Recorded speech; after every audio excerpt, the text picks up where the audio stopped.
anybody familiar with Sacramento knows that we're surrounded by two rivers. The capital city, anyway, is. I know I keep saying that, but it is surrounded by two rivers: the Sacramento and the American River. And the American River is the one everybody swims in, right? Because it's kind of just this lazy bend, and you can see it's clear as compared to the American, the Sacramento River is muddy, and it's muddy from gold dredging.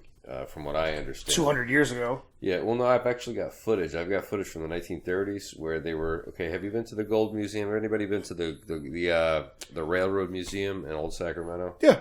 Okay, outside the Railroad Museum, where the Sacramento doesn't every 6th grade class go there? I think it's mandatory if you live anywhere near Sacramento. Because I know I went there when I was I don't know 5th or 6th grade, and then I worked at an elementary school as a student aide. Okay. And I remember the 5th or 6th graders, my junior and my senior year, when I did that, they went and we went with them. Okay, we're talking 25 years ago in high school, but it's a rite of passage ever since the Railroad Museum was put in the 70s. So it's a great museum. If you visit Sacramento, you have to visit the museum. But to the Gold Rush part of it, right next door is the Sacramento History Museum. Right. And in between the two entrances, kind of a little bit pushed back, is this giant shovel. And I'll put a picture of it up on this episode. And anyways, so this gigantic shovel was once attached to, and I mean, you could fit a Volkswagen Beetle in it. That's how big this shovel is. Yeah, it's really big. Right? Yeah, it's massive. So, I mean, 2 or 3 guys, could sit in this thing kind of thing. Right.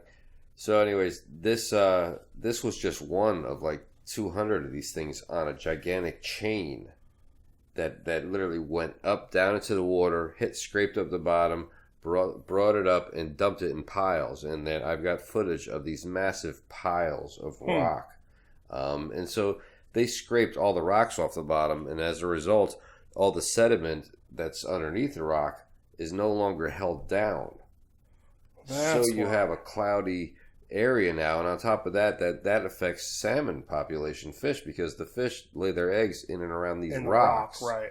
So when they removed all that for gold, looking for gold, and I'm sure they sold off the gravel and everything else. I'm sure they completely destroyed that river bottom. Now there might be some scientists out there, if any scientists actually watch this, that argue. I've had some conversations with a few of them. Do we have to check our status on our I think we're maybe 74 subscribers, but let's see if our we'd be very lucky if all 74 actually watch this episode. This is how hot it is in Sacramento. I'm using an ice pack.